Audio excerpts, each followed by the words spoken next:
Hello YouTube.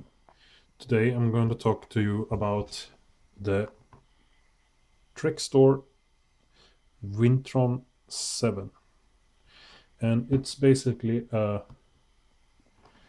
8-inch tablet, 7-inch tablet with an Intel Atom processor, a Z3735G with it's a 4-core processor, and it has a IPS LED IPS screen with LED IPS screen with 1024 by 600 resolution, and it's a multi-touch with 1 gigabyte of RAM and 16 gigabytes of internal storage, and it uses micro SD card, and it has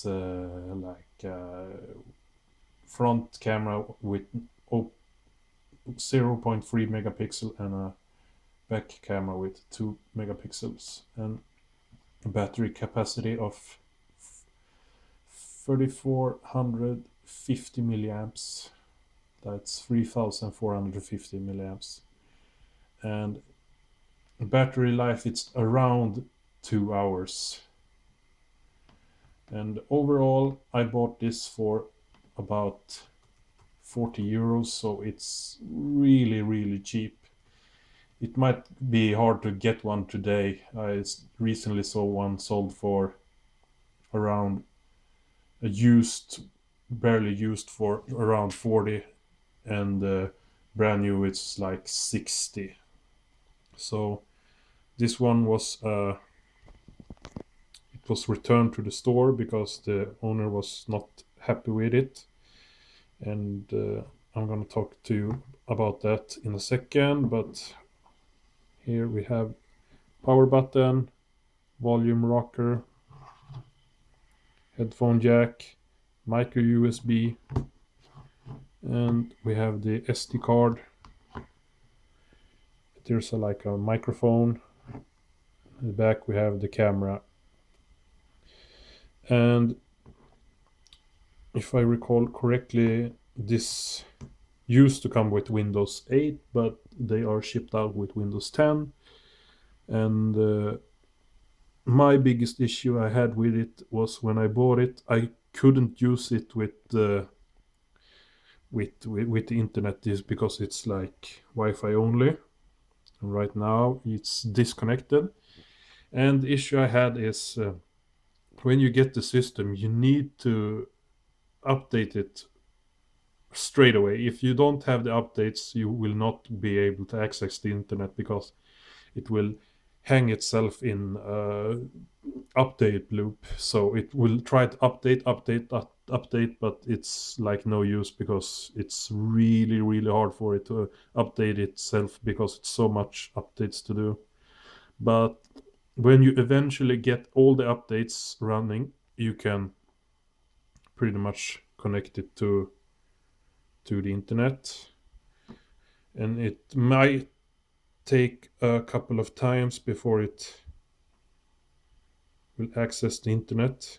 Sometimes you have to try it for like 30 times, and it's really annoying. Even though you have all the updates, it will not connect to the internet. And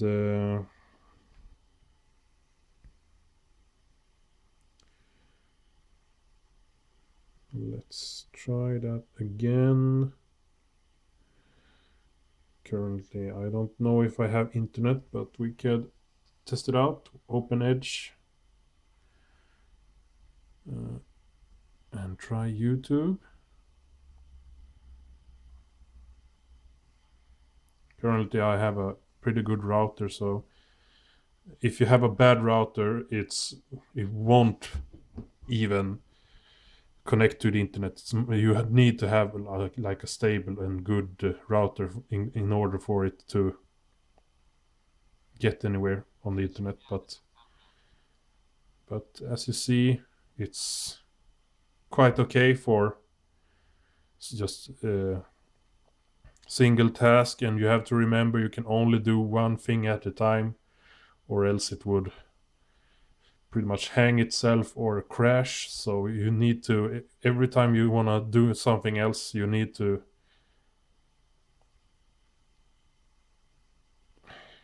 turn off the previous thing you did.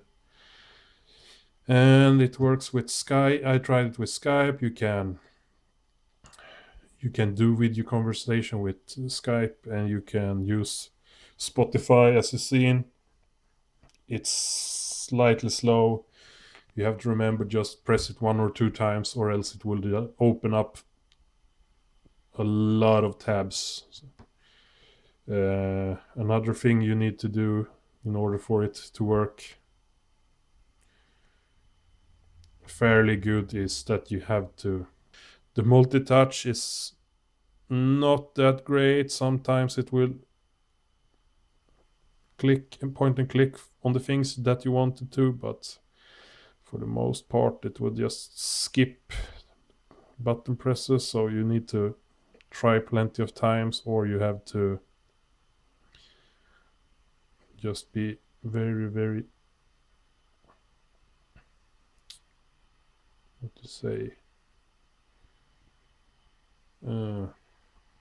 well, I don't know the word right now, but as you can see right now, it's running, the CPU is running rather low, but the memory, you see, it's almost filled up just by sitting in this task manager. So what you need to do to make it, even though it's the startup functions, you need to disable most of them, or else the tablet won't work. This is just, as I said, the startup, but it will affect the performance of the tablet. So right now I have the Intel DP-TF LPM service helper. It's on. OneDrive is off since I don't use it. Auto boot on Skype is off since I don't use that. Spotify is disabled at auto boot, and Spotify helper is disabled. Even Windows Defender, but it's, as far as I know, just the notification. So you pretty much have to disable all that. And right now I don't think I have any, and that's another problem. It's really hard to install any kind of antivirus. So just right now I just use the Windows Defender at most, and not really are signed into anything critical, since you're pretty much at risk. I would try to install some kind of antivirus someday, but for right now I just need to make sure that it runs fairly good, because it's not worth time to waste money on this if I don't have any use for it. And also, since the internal storage is so low, you only get like 1.7 gigabytes left on the C drive, so you really need to have that micro SD card to store your files when you're upgrading. This is currently running with the anniversary update, so I had to put it on the SD card. And if you want to use it with emulators, you need the DirectX 9 that you have to download separately in order for the SNES 9X, sorry, to work, or else it will not boot. But pretty much in N64, I played PlayStation, I think also Atari Jaguar, so we can run Mario Kart, it will run, but you need to bring up the menu again. So you just push over here, then you see. So this is currently running project 64, and it's okay as long as the tablet is not charging. It's should be fine. That's the another bad thing with this tablet is you only have 2 hours on battery, and if you try to run it with the charger in, it gets really hot, and that will affect the performance of the emulator. So that's another bad thing about this tablet. Sorry. And if you close it down, you get a black screen, so you need to restart. As you see, the touch is not that great. You press everything else but the cross to close down the tab. But we're gonna get back here, try another emulator.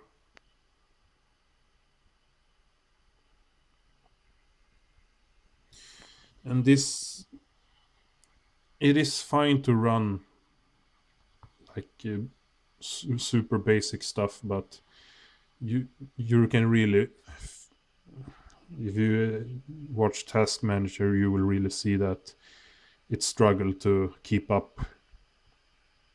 Like I said, only one task at a time. Let's see, we can Super Metroid. Then we have SNES EX. And like I told you, you need the DirectX X9. Without that, it won't run at all.